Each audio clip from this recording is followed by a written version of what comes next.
समारोह खां रिपोर्ट करे रहियो आहे असांजो डिविज़नल ब्यूरो चीफ मीरपुर ख़ासि डॉक्टर एम लाल वाघाणी।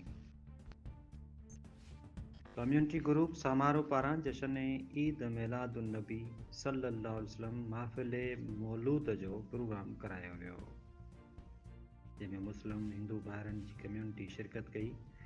जश्न मिलाद में चावड़ा ग्रुप पारां मौलूद शरीफ़ पेश कया विया।